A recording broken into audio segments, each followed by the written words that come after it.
የዩክሬንን ጦር መምታት ያልታከተው የሩሲያ ጦር አዳሩን ከባድ ገድል ፈጽሟል። ጦሩ ኪየቭ የታጠቀችውን አሜሪካ ሰራሽ አታክምስ የሚሳኤል ስርዓት ከነግሳንግሷ አንድዷል። የሩሲያው ኤስ-400 እና ኢስካንዳር ሚሳኤል የፈጠሩት ጥምረት ሩሲያን ለማጥቃት ሚሳኤል የተኮሰውን ማስወንጨፊያ ወደ አመድነት ቀይሯል። የሩሲያ የመከላከያ ሚኒስቴርም እንዲህ ብሎ ሪፖርት አወጣ። ሚሳኤሎቹን አየር ላይ አምክነናቸዋል፣ ማስወንጨፊያዎቹም ልሳናቸው ተዘግቷል። ይህ እንዳለ ሆኖ የዜሌንስኪ ቤተ መንግሥት ተናውጧል። ዜሌንስኪ ቀኝ እጄ የሚሉትን ሰው እንዲያባረሩ ከገዛ ፓርቲያቸው ጫና መጥቶባቸዋል። ወይ እርሱን ወይ እኛን ምረጥ ተብለዋል። የዩክሬኑ ፕሬዝደንት የፖለቲካ ደላላ የሚባሉትን ሰው ሚኒስትሮችን፣ ጀነራሎችን እየያዙ ዜሌንስኪን የፈለጉትን ነገር የሚያስፈጽሙት እኒህ ሰው ይባረሩ መባሉ ለዜሌንስኪ ከባድ ነገር ሆኖባቸዋል። የቤተ መንግስታቸውን ኃላፊ አባሩ የተባሉት ሰውየው ከአሜሪካም ድንገተኛ ጣብቅኝ መጥቶባቸዋል። በሌላ በኩል ክርስቲያኖ ሮናልዶን አስከትለው ወደ ዋይት ሃውስ ያመሩት የሳውዲው አልጋ ወራሽ ማሳካት የሚፈልጓቸውን ነገሮች አሳክተው ከነጩ ቤት ወጥተዋል። አሜሪካ ለሳውዲ ከኔቶ ሀገራት እምብዛም ያልተናነሰ ልዩ ጥበቃ ለማድረግ ምላለች። ወሳኝ ወታደራዊ ትብብርም ይኑረን ብለው ተፈራርመዋል። ሁለቱ ሀገራት ከታንክና ጀት አልፎ ኒውክሌር ድረስ የሚዘልቀውን ዝርዝር እንመለከተዋለን።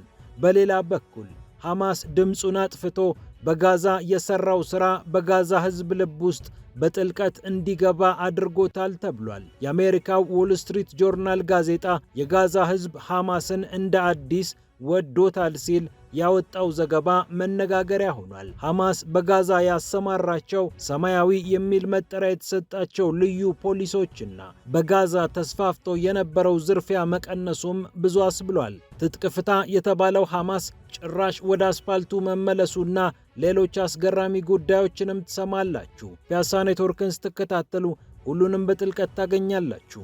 ፒያሳ ኔትወርክን ሰብስክራይብ፣ ላይክ እና ሼር በማድረግ የተአማኒና የጥልቅ ዘገባዎች ቤተሰብ ሁኑ ስንል በአክብሮት ጋብዘናል። አሁን ወደ ጉዳዮቻችን አለፍን።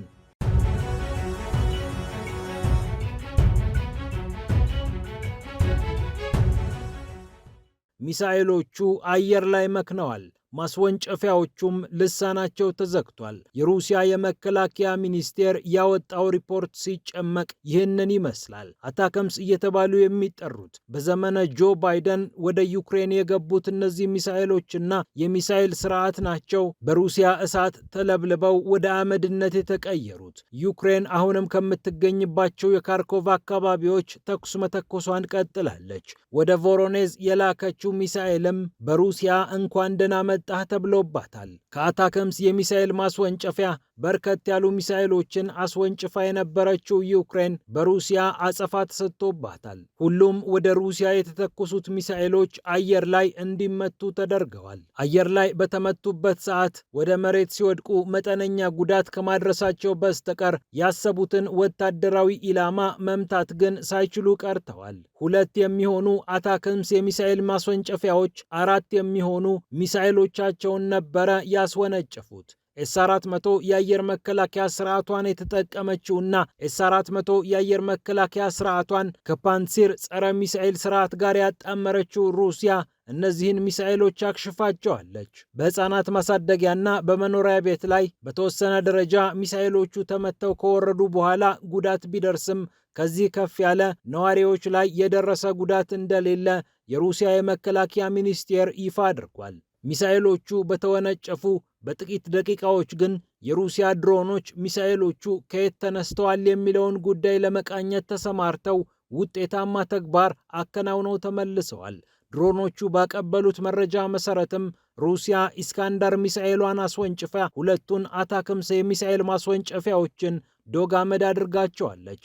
የሩሲያ የመከላከያ ሚኒስቴርም ዩክሬን የተኮሰቻቸውን አታክምስ ሚሳኤሎችን ፎቶ አንስቶ በዓለም አደባባይ አስመልክቷቸዋል። የሚሳኤል ማስወንጨፊያዎቹ ልሳናቸው ሲዘጋም የሚያሳይ ቪዲዮ ለቋል። የአሜሪካም ይሁን የአውሮፓ የጦር መሳሪያ አምጥታችሁ አስታጥቁኝ እያለች የወተወተች የምትገኘው ዩክሬን ከጊዜ ወደ ጊዜና ከቀን ወደ ቀን የበለጠ ብዙ የጦር መሳሪያዎችን እያጣች ትገኛለች። የሩሲያው ኢስካንደር ኤም ሚሳኤል ከሰሞኑ የተለያዩ ጀብዶችን መፈጸሙ የሚታወስ ነው። ሩሲያ ዩክሬን የምትፈጽማቸው ጥቃቶች ወታደራዊ ኢላማን ከመምታት ይልቅ ሲቪሎች የሚኖሩበት አካባቢ እያረፉ ስለሚገኙ ይህ ሽብርተኝነት ነው ትለዋለች።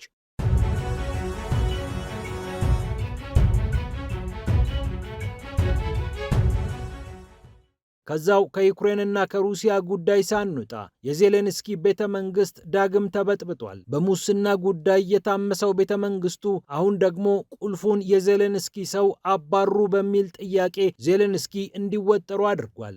አንድሪ የርማክ ይባላሉ። የዜሌንስኪ ቤተ መንግስት የጽህፈት ቤት ኃላፊ ናቸው። የርማክ ለዜሌንስኪ ጉዳይ ገዳይ ናቸው ቢባል ይቀላል። ሚኒስትሮችን፣ ጀነራሎችን እያሾሩ ዜሌንስኪ የሚፈልጓቸውን ነገሮች በማሳካት ይታወቃሉ። እንደ ዜሌንስኪ ቀኝ እጅም ይታያሉ። ታዲያ ከሰሞኑ የሙስና ቅሌቱ መፍረጥረጡን ተከትሎ አንድሪ የርማክ በዚህ ጉዳይ ላይ እጃቸው አለበት ወይም ነገርየውን አይተው እንዳላዩ አልፈዋል የሚል ስሞታ እየቀረበባቸው ይገኛል። የዩክሬን የፓርላማ አባላትም ይህንኑ ጉዳይ ወደ ፓርላማ ይዘው በመምጣት ጥያቄያቸውን እያቀረቡ ይገኛሉ።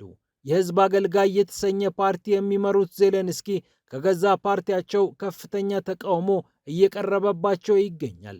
$100 ሚሊዮን አካባቢ ያወጣል የተባለው የሙስና ቅሌት ኤነርጂያቶም በተሰኘው የሀገሪቱ የኃይል ኩባንያ የሚሰጡ ኮንትራቶችን የሚወስዱ ነጋዴዎች ከ10 እስከ 15 በመቶ ጉቦ እንዲከፍሉ የሚጠይቅ መሆኑ በሀገሪቱ ብሔራዊ የጸረ ሙስና ቢሮ መረጋገጡ ይታወሳል። ይህ የቅሌት ታሪክ ከወጣ በኋላ ዜሌንስኪ ከፍተኛ አጣብቂኝ ውስጥ ይገኛሉ።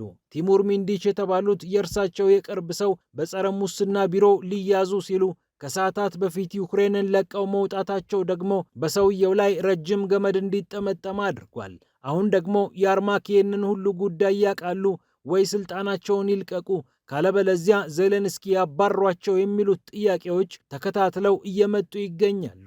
የተቃዋሚ ፓርቲ የምክር ቤት አባል የሆኑት አሌክሲ ጎንቻሬንኮ እንደሚናገሩት የሙስና ቅሌቱን ለማጣራት በተደረገ ምርመራ ቲሙር ሚንዲች ከየርማክ እና ከአንዳንድ ሰዎች ጋር በተደጋጋሚ ሲያወሩ በስልክ ተጠልፈው ተደምጠዋል። ይህ ጉዳይ መነሳቱ ደግሞ የዜሌንስኪ ፓርቲ ሰዎችንም ጭምር አበሳጭቷል።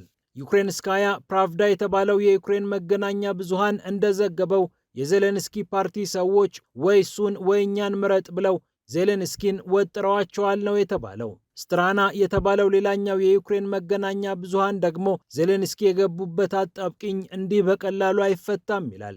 ምክንያቱም አንድሪ የርማክ ሄዱ ማለት ዜሌንስኪም ቀኝ እጃቸው ተቆረጠ ማለት ነው። የፖለቲካ ደላላ ጉዳይ አስፈጻሚ ተብለው የሚጠሩት አንድሪ የርማክ ከዜሌንስኪ ጎን ተሰወሩ ማለት ለራሳቸው ለዜሌንስኪ ፖለቲካውን ይዘው መግፋት እንዳይችሉ ሊያደርጋቸው ይችላል ነው የተባለው። አንድሪ የርማክ ደግሞ ከአሜሪካው ፕሬዝዳንት ዶናልድ ትራምፕ ልዩ ልዑክ ከስቲቭ ዊትኮፍ ጋር በቅርቡ በኢስታንቡል ይመክራሉ ተብሎ እየተጠበቀ ነበር። ጋዜጠኛ ኦሊቨር ካሮል የጠቀሳቸው ምንጮች እንደሚናገሩት ይህ ውይይት ሳይሰረዝ አልቀረም።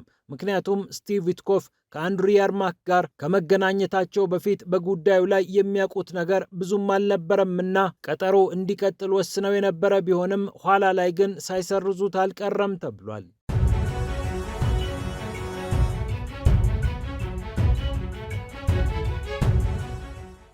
በሌላ በኩል የአሜሪካው ፕሬዝዳንት ዶናልድ ትራምፕ እና የሳውዲ አረቢያው አልጋ ወራሽ መሐመድ ቢን ሰልማን በዋሽንግተን ዋይት ሃውስ ቆይታ አድርገዋል። ቆይታቸውም ለሳውዲው አልጋ ወራሽ መልካም ውጤቶችን እንዳመጣ እየተነገረ ይገኛል። የአሜሪካው ፕሬዝዳንት ዶናልድ ትራምፕም $1 ትሪሊየን ሊደርስ የሚችል ኢንቨስትመንት ወደ ሀገራቸው መሳባቸው እየተነገረ ይገኛል። አሜሪካና ሳውዲ ከእንግዲህ ልዩ ስትራቴጂክ አጋሮች ተብለው የሚገለጹ እንደሆነም ታውቋል። ምክንያቱም የአሜሪካው ፕሬዝዳንት ዶናልድ ትራምፕ ሳውዲ አረቢያን ከኔቶ ውጭ ያለች ወሳኝ ሀገር ብለው ሰይመዋታልና። ሜጀር ነን ኔቶ አላይ የሚል ምድብ አለ በአሜሪካ አጋሮች ዝርዝር። የመጀመሪያው የአሜሪካ አጋሮች ዝርዝር የኔቶ ሀገራት ናቸው። የኔቶ ሀገራትን በነፍሷም ተወራርዳም ቢሆን አሜሪካ ትጠብቃቸዋለች። ከዚህ መለስ ያሉትንና በኔቶ ውስጥ ያልተካተቱን ሀገሮች ደግሞ ሜጀር ነን ኔቶ አላይ ብላ ከኔቶ ውጭ ያሉ ወሳኝ አጋሮች ብላ ትመድባቸዋለች። እነዚህ አጋሮች ከአሜሪካ የጦር መሳሪያ መዋስ፣ በምርምር አብሮ መሳተፍ፣ የጦር መሳሪያዎችን በጋራ የመሞከር ዕድል ያገኛሉ። እንዲሁም የአሜሪካ ጦር መሳሪያዎች በሀገራቸው እንዲጠራቀም ከዚህም በከፊል እንዲጠቀሙ የማድረግ መብት ይሰጣቸዋል። እንዲህ አይነት ምድብ ውስጥ ያሉ 19 ሀገራት ያሉ ሲሆን አርጀንቲና፣ አውስትራሊያ፣ ባህሬን፣ ብራዚል፣ ኮሎምቢያ፣ ግብፅ፣ እስራኤል፣ ጃፓን፣ ዮርዳኖስ፣ ኬንያ፣ ኩዌት፣ ሞሮኮ፣ ኒውዚላንድ፣ ፓኪስታን፣ ፊሊፒንስ፣ ኳታር፣ ደቡብ ኮሪያ፣ ታይላንድ እና ቱኒዚያ ሀገራቱ ናቸው። ሳውዲ አረቢያ ይህንን አይነት ልዩ ጥቅም ነው የምታገኘው። በእርግጥ ኳታር ቀደም ብላ በዚህ ምድብ ውስጥ በመካተት ከገልፍ ሀገራት መካከል ቀድማ ተገኝታለች። የሳውዲ አረቢያው አልጋ ወራሽ መሐመድ ቢን ሰልማን በአሜሪካ $600 ቢሊዮን ኢንቨስት ለማድረግ ባለፈው ግንቦት ወር ወስነው የነበረ ቢሆንም ከጉብኝታቸው በኋላ ግን ይህንን ኢንቨስትመንት ወደ $1 ትሪሊዮን እንደሚያሳድጉት ታውቋል። በአሜሪካ መሰረተ ልማት፣ ቴክኖሎጂና ኢንዱስትሪ ላይ ይህ ገንዘብ ይፈሳል ተብሏል። ይህም ለዶናልድ ትራምፕ አሜሪካ ልዩ ጥቅም እንደሚያስገኝ ተነግሯል። ሁለቱ ሀገራት ስትራቴጂክ የሆነ የመከላከያ ስምምነት የተፈራረሙ ሲሆን አሜሪካ ለሳውዲ አረቢያ 300 ታንኮችን እንደምትሸጥ ተነግሯል። F-35 የጦር ጀቶችን ታቀርባለች። ሌሎች የጦር መሳሪያዎችንም ወደ ሳውዲ ትልካለች ተብሏል። እንዲሁም ለሲቪል አገልግሎት የሚውል የኒውክሌር ማመንጫ በሳውዲ አሜሪካ የምትገነባበት ዕድል እንዲኖር ሁለቱ ሀገራት መክረዋል። መኪናን ጨምሮ የዘመኑን የኤሌክትሮኒክ ምርቶችን ለማምረት እንደ ትልቅ ግብዓት የሚቆጠሩት ልዩ ልዩ ማዕድናትንም በተመለከተ አሜሪካና ሳውዲ በጋራ ለመስራት ተማምለዋል። አርቲፊሻል ኢንተለጀንስንም በተመለከተ አሜሪካ የምትደርስበትን ቴክኖሎጂ ለሳውዲ አረቢያ በከፊል ለማጋራት እንደወሰነች ተሰምቷል። ዋይት ሃውስ ባወጣው መግለጫ ከውጭ ሀገራት ተጽዕኖ ይህንን ቴክኖሎጂ ለማራቅ የወሰነው ነገር እንደተጠበቀ ሆኖ ለሳውዲ አረቢያ የምናጋራት ነገር ይኖራል ብሏል። በንግድና በፋይናንስም ሁለቱ ሀገራት ሰፋ ያለ ትብብር እንደሚኖራቸው ተነግሯል። ክርስቲያኖ ሮናልዶን ጭምር ይዘው ወደ ዋሽንግተን ያቀኑት የሳውዲው አልጋ ወራሽ በብዙ መልኩ የሚፈልጓቸው ነገሮች ተሳክተውላቸዋል እየተባለ ይገኛል። የዋሽንግተን ፖስቱን ጸሐፊ ጀማል ካሾጂን አስገድለሃል ተብለው ብዙ ውርጅብኝ ወርዶባቸው የነበረው መሐመድ ቢን ሰልማን ብዙ ነገሮች ተረስተውላቸው አሁን በአሜሪካ ፊት ሞገስ ያገኙ ሰው ሆነዋል።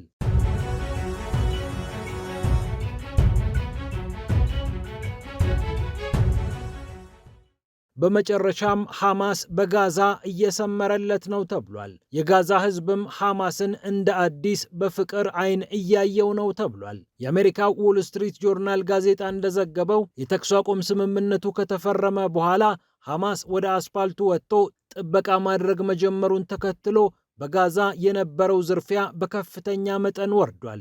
ዝርፊያው፣ የወንጀል ቡድኖች እንቅስቃሴውና ሌላውም ጉዳይ በሐማስ ክንድ ተመቶ ከጋዛ ምድር እየተፋቀ ነው መባሉ ደግሞ ለጋዛ ሕዝብ እንደ ትልቅ ነገር ተቆጥሯል። ሐማስን የማይወዱትም ሰዎች እኮ ጸጥታና ሰላም ይፈልጋሉ ብለዋል አንድ አስተያየት ሰጪ ለዎል ስትሪት ጆርናል። ከወራት ቀውስ በኋላ ሐማስ ነገሩን አስፓልት ዳር ወጥቶ እያስተካከለ እንደሚገኝም ታውቋል። ሰማያዊ ፖሊስ የሚል መጠሪያ ያላቸው ልዩ ፖሊሶችም ዝርፊያውን፣ ንጥቂያውን እያስቆሙት እንደሆነ ታውቋል። የጋዛ ሕዝብም አሁን እፎይ ማለት መጀመሩ ታውቋል።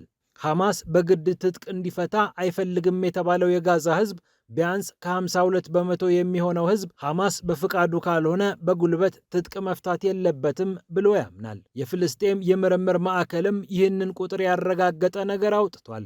በጦርነቱ ጊዜ ሐማስ 39 በመቶ የሚሆን የሕዝብ ድጋፍ የነበረው ሲሆን አሁን ከጦርነቱ በኋላ ወደ 51 በመቶ ከፍ እንዳለም ታውቋል። 52 በመቶ የሚሆነው የጋዛ ሕዝብ ዓለም አቀፍ ኃይል መጥቶ ሐማስን ትጥቅ ማስፈታት የለበትም ብሎ እንደሚያምንም ዎል ስትሪት ጆርናል በዘገባው አካቷል። የዝርፊያና የንጥቂያው ነገር መቀነሱ ለጋዛ ሕዝብ እፎይታ እንደሰጠ አንድ ማረጋገጫ የተገኘው ከዓለም የምግብ ፕሮግራም ነው። የዓለም የምግብ ፕሮግራም ከአንድ ወር በፊት ይፋ እንዳደረገው የተኩስ አቁም ስምምነቱ ከተፈረመ በኋላ እህል ጭኖ የተዘረፈ መኪና የለም።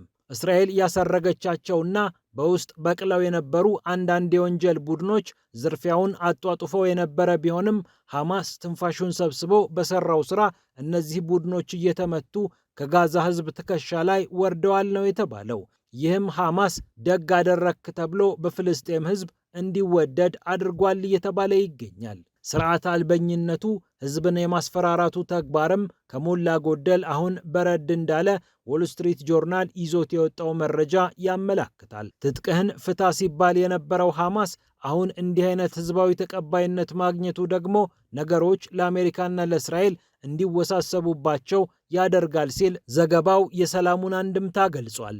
ፒያሳ ኔትወርክን ስትከታተሉ ስለቆያችሁ ክብረት ይስጥልን ብለናል። ፒያሳ ኔትወርክን ሰብስክራይብ፣ ላይክ እና ሼር በማድረግ የተአማኒና የጥልቅ ዘገባዎች ቤተሰብ ሁኑ ስንል በአክብሮት ጋብዘናል። ሰላም ለዓለማችን።